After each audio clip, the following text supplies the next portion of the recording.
رحم فرما میرے مولا۔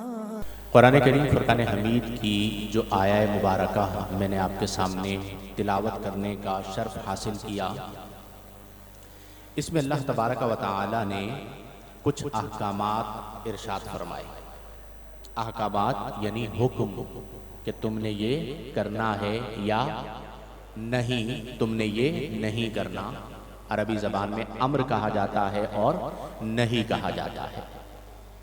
تو اللہ تبارک و تعالی نے ارشاد فرمایا کہ وَلَا تَقْفُ مَا لَيْسَ كَ بِهِ عِلْمٌ، اور تو اس چیز کے پیچھے مت پڑ یا تو اس چیز کی پیروی مت کر ما لیس لک بہ علم، جس چیز کا تیرے پاس علم نہیں ہے، یعنی جس چیز کے بارے میں تجھے نہیں معلوم، جس چیز کے بارے میں تو نہیں جانتا، جس چیز کا علم تیری معلومات میں نہیں ہے، لا تقفو، تو اس کے پیچھے نہ پڑ، نہ تو اس کی پیروی کر۔ اس کے بعد اللہ نے فرمایا کہ ان السمع، بے شک کان، والبصر، اور آنکھ، والفؤاد، اور دل۔ کتنی چیزوں کا ذکر ہوا؟ پہلے نمبر پہ ان السمع، کان، پہلے نمبر پر جس کا ذکر ہوا وہ کیا ہے؟ کان۔ والبصر، دوسرے نمبر پر جس کا ذکر ہوا وہ کیا ہے؟ آنکھ۔ والفؤاد، اور تیسرے نمبر پر جس کا ذکر ہوا وہ کیا ہے؟ دل۔ ان تینوں کو اللہ نے ذکر فرمایا کہ ان السمع والبصر والفؤاد کل اولئک کان عنہ مسئولا، ان میں سے ہر کے بارے میں قیامت کے دن تم سے سوال کیا جائے گا۔ اب یہاں پر یہ قرآن کا اعجاز ہے کہ اللہ نے پہلے کانوں کا ذکر فرمایا، پھر آنکھوں کا ذکر فرمایا، اور پھر اللہ نے دل کا ذکر فرمایا۔ حالانکہ ایسا بھی ہو سکتا تھا کہ پہلے آنکھوں کا ذکر کر دیا جاتا، پھر کانوں کا ذکر کر دیا جاتا، یا پہلے دل کا ذکر کر دیا جاتا، لیکن ایسا نہیں ہوا۔ اس کی وجہ یہ ہے کہ یہ جو ترتیب اللہ نے بیان فرمائی کہ ان السمع، بے شک کان، والبصر، اور آنکھ، والفؤاد، اور دل، ان سب کے بارے میں اولئک کان عنہ مسئولا، قیامت کے دن الگ الگ سوال کیا جائے گا ہر ایک کے بارے میں۔ یہ ترتیب فطری ترتیب ہے۔ فطری ترتیب اس لیے ہے کہ سب سے پہلے انسان کان سے بہکتا ہے، یعنی آواز اس کے کان میں آتی ہے تو وہ اس آواز کی وجہ سے فتنے میں مبتلا ہوتا ہے۔ جب آواز سنتا ہے تو پھر دیکھنے کا جی چاہتا ہے، جب دیکھ لیتا ہے تو پھر دل میں گناہ کرنے کا جی چاہتا ہے۔ اس لیے ہمارے دین میں غیر محرمہ عورتوں سے بات کی ممانعت ہے، غیر ضروری طور پر، کہ مثال کے طور پر فون پر آواز سنی تو اس کے آواز میں کے حسن میں مبتلا ہو کر دل یہ چاہتا ہے کہ جس سے بات ہوئی اسے دیکھا جائے، پھر جب اسے دیکھ لیا تو پھر دل یہ چاہتا ہے کہ برائی میں مبتلا ہوا جائے۔ تو چونکہ آغاز سماعت سے ہوتا ہے، دل کے اندر برائی کا خیال جو ہے وہ آواز سے آتا ہے، تو اللہ تبارک و تعالی نے ابتداءً ہی ارشاد فرما دیا کہ تمہارے کانوں کے بارے میں تم سے سوال کیا جائے گا، تمہاری آنکھوں کے بارے میں تم سے سوال کیا جائے گا، تمہارے دل کے بارے میں تم سے سوال کیا جائے گا۔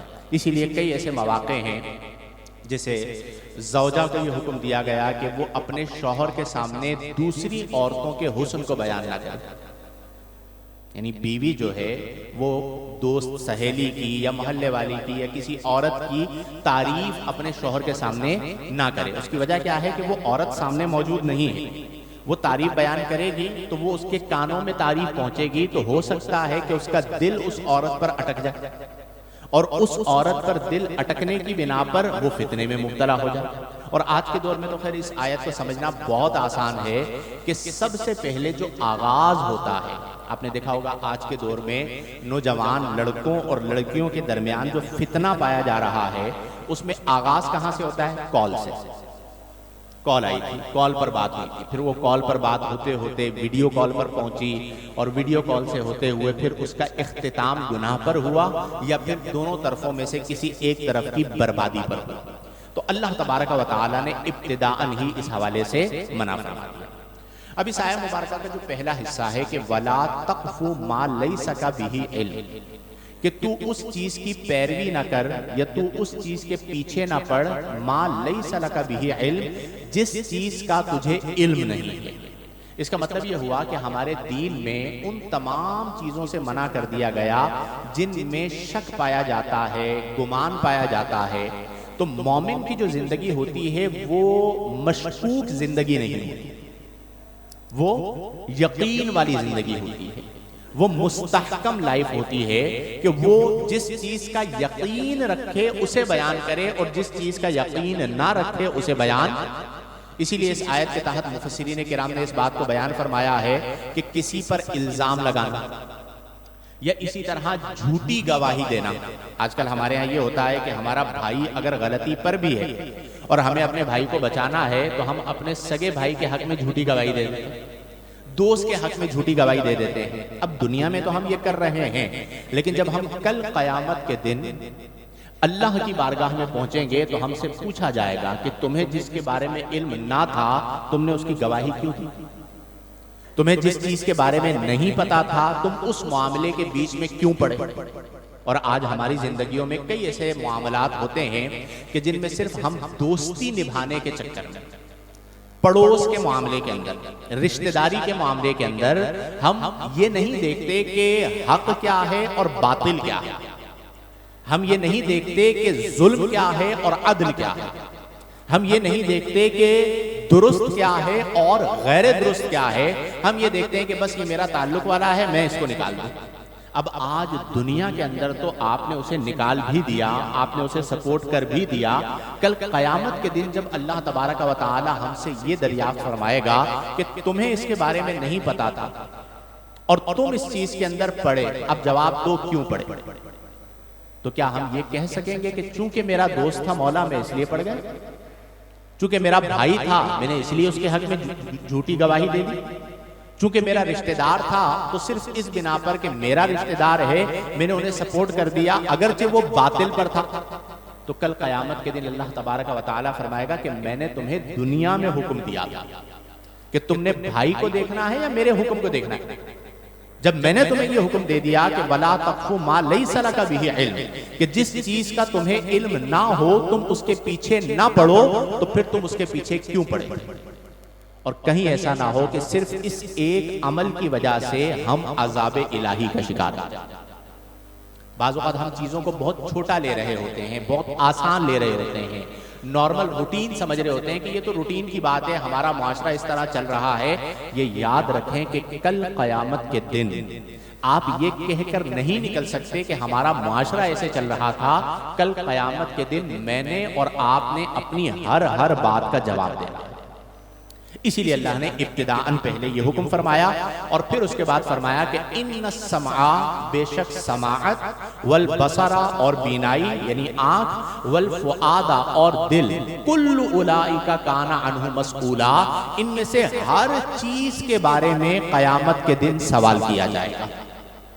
اب سب سے پہلے آپ غور کریں، ابھی چونکہ رمضان المبارک تشریف لا رہا ہے، رمضان المبارک کی ہم سب نے تیاری کرنی ہے، ذہنی طور پر اپنے آپ کو عبادت کے لیے تیار کرنا ہے کہ عبادت کا مہینہ ہے، روزے رکھنے ہیں، تراویح پڑھنی ہے، عبادات کرنی ہے، ہم اس کے لیے تیار کر رہے ہیں اپنے آپ کو۔ تو سب سے پہلے آج کے دور میں جو تیاری ہے وہ یہ ہے کہ ہم اپنے کانوں کی حفاظت کریں۔ اسی لیے ہمارے دین کے اندر گانا سننے کی ممانعت ہے۔ گانا سننے سے کیوں منع کیا گیا؟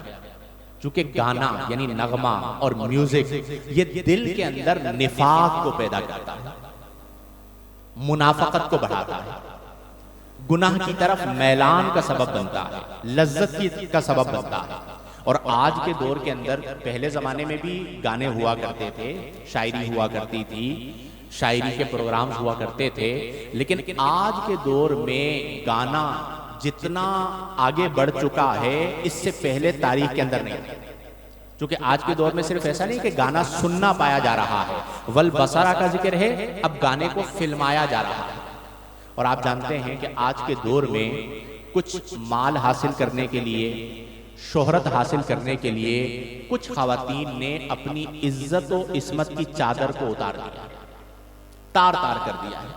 انہیں اس بات سے کوئی سروکار نہیں ہوتا کہ ہمارا یہ عمل معاشرے میں کتنے بڑے فساد کا سبب بنے گا، ہمارا یہ عمل کتنے لوگوں کی زندگی کو اجاڑ سکتا ہے، ہمارا یہ عمل کتنے ہزاروں یا لاکھوں لوگوں کی آخرت کو برباد کر سکتا ہے. وہ ساری چیزیں اس کے اندر ڈال دی گئی. اب ایک شخص ہے جو گانا سن رہا ہے. اکثر لوگ میرے پاس آتے ہیں اور یہ کہتے ہیں کہ جی ہم نماز پڑھتے ہیں، ہمیں نماز میں ذوق نہیں ملتا، نماز میں مزہ نہیں آتا. آپ احباب مجھے خود بتائیے کہ جب روزانہ ایک مسلمان گھنٹوں 4 گھنٹے 6 گھنٹے موبائل لے کر بیٹھا رہے گا اور گانے سنتا رہے گا اور غیر محرمات کی ویڈیوز دیکھتا رہے گا، ان کا نظارہ کرتا رہے گا، تو آپ مجھے بتائیے کہ پھر اس کے دل میں ایمان کا نور کس طرح منور ہوگا اس کا دل. اصل سبب کو سمجھنا چاہیے کہ جہاں سے ہم بربادی کی طرف جا رہے ہیں آج کے دور میں، وہ سب سے بڑا سبب جو ہے وہ آج کے دور میں موبائل ہے کہ آپ گانا سن بھی رہے ہیں اور اسے دیکھ بھی رہے ہیں. اچھا، اب آپ نے جب ایک چیز کو سنا تو آپ کے دل میں لذت پیدا ہوئی، پھر آپ کا جی چاہا کہ میں اسے دیکھوں، پھر آپ نے دیکھا، لذت میں اضافہ ہوا، اور جب آپ نے دیکھا تو دیکھنے کے بعد گناہ کرنے کا خیال آیا. رحم فرما میرے مولا.